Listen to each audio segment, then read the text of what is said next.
Lawmakers were certainly busy this week putting the final touches on the National Defense Authorization Act. In the process of doing so, they snuck in a provision that intends to silence military personnel and suppress the internet and purge certain information. One such proposal even bars the military from engaging with a civil rights group advocating for separation of church and state. Here to elaborate on the details of these changes is investigative journalist Lee Fang. Welcome, Lee. Thanks for having me. So nice to have you in studio. No, it's great to see you guys. Tell us more about this reporting. You do such good deep dives onto things like these huge NDAA bills where lots of people have tried to attach a lot of stuff. What is this religious freedom situation that's unfolding? Well, you know, every 2 years there's a military reauthorization bill. This is typically just for, you know, troop pay raises and other kind of benign issues around the military, but we see it as an opportunity for lawmakers to slip sometimes unrelated provisions and force them through the power of law. Again, this process is happening, and without any debate, in the House Armed Services Committee, Chairman Mike Turner slipped in a provision that bars members of the military from speaking to the Military Religious Freedom Foundation. This is a very controversial civil rights organization that encourages a secular military. They push back against what they see as inappropriate boundary crossing from church and state, you know, Bibles on military bases and in barracks, you know, military leaders proselytizing. You know, there was a big controversy in Afghanistan with soldiers kind of having Bible inscriptions on their rifles or crusader imagery on some of their patches. They litigate, they pressure, they kind of act as a legal resource for members of the military to push back against what they see as inappropriate. This provision, which is now advancing very swiftly in the House, or it's passed the House, it's now going to the Senate, bars the military from speaking to the leader of the Military Religious Freedom Foundation, Mikey Weinstein. It bars the military from taking any action based on a petition or report from the Military Religious Freedom Foundation. It's kind of extraordinary in how it silences the military from even speaking to this organization. Yeah, that's very frustrating. So this is something a Republican slipped in? This is something a Republican slipped in, but it was voted by unanimous consent in the committee, meaning Democrats like Ro Khanna supported it. Oh my God. Do you think it flew under the radar or what's going on? Because we did just have this whole blow up over conservative-led efforts to cut Ukraine funding and also attach some conditions to service members not being able to access reproductive rights, and there was some trans rights legislation that there was a lot of pushback about and ended up not making it through. Why do you think that this particular addition doesn't seem to have gotten the same kind of pushback? That's a good question. I don't know. This is, I mean, an extreme version of censorship, you know, saying that you can't speak not just to any organization, a civil rights organization. You know, this is not some rinky-dink group that's got many cases under its belt. It's fought some prominent fights with the military. It's been around since 2005, over a decade. And why there was no debate about this provision, why there's been basically no mainstream media coverage, kind of baffles me. But we'll see. Maybe it's going to be stripped out in the Senate, or maybe it will receive some debate there. But you know, we kind of see the corporate media, the mainstream media, coalescing around just a few issues within the NDAA that they kind of are obsessively discussing. The drag show ban, you know, some abortion-related issues. You know, sure, that's a valid cause, but there's a lot of other very interesting provisions in this bill. You know, Republicans have made freedom of conscience for people in the military. They've talked about it prominently with respect to vaccines. That kind of, you know, being very upset that this decision would be taken away from service members, that this would be something that, you know, the administration would force on them.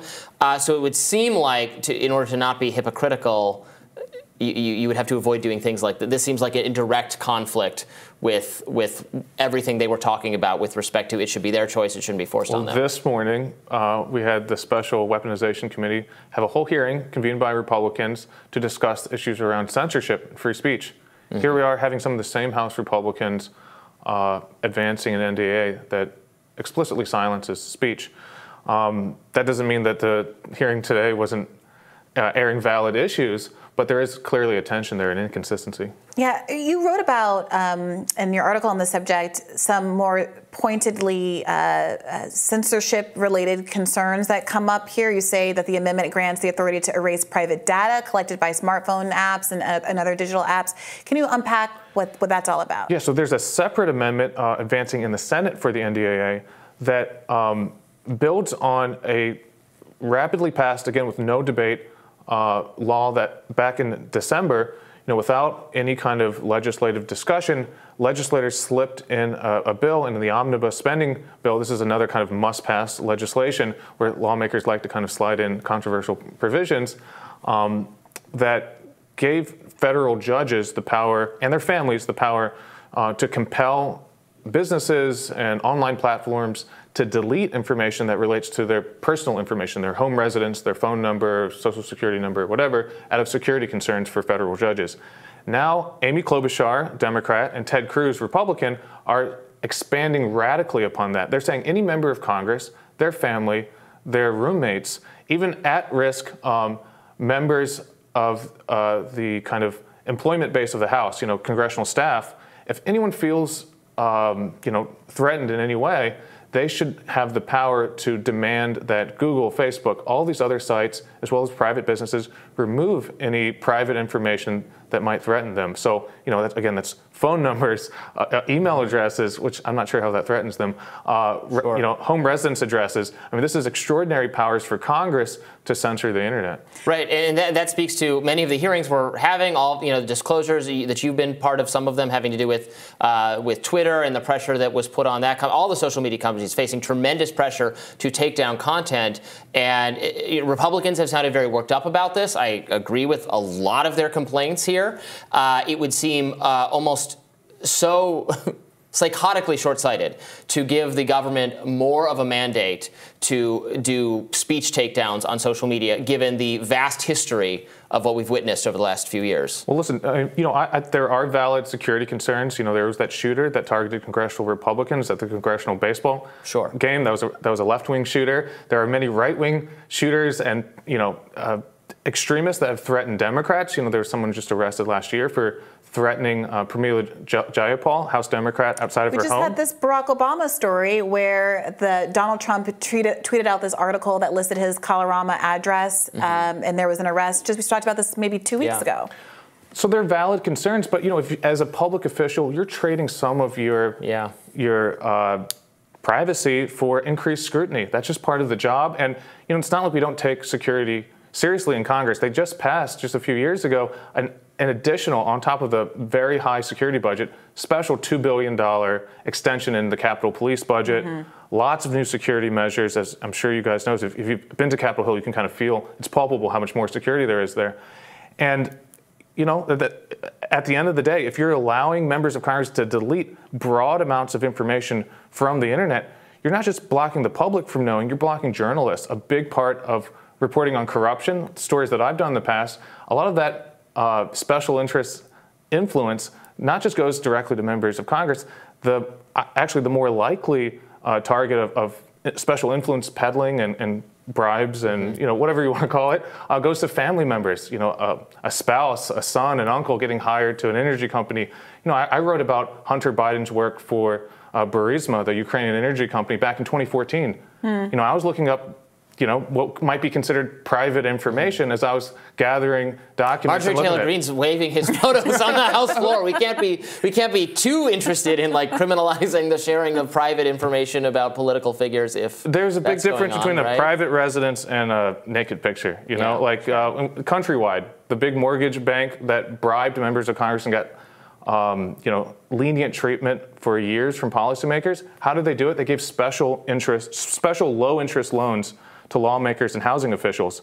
How would you research that story if members of Congress could delete their personal residence information from the internet? Lee, it says there's a journalism exception here, so that must answer all of your concerns. Yeah, I'm sure all the big platforms are happy to create a whole separate internet just for journalists to research. And it'll be a very obvious what's a journalistic inquiry and who qualifies as a journalist. These will not be categories prone to abuse whatsoever. There's never been any ambiguity about whether someone like Julian Assange is actually a journalist. That's a good point. Yeah.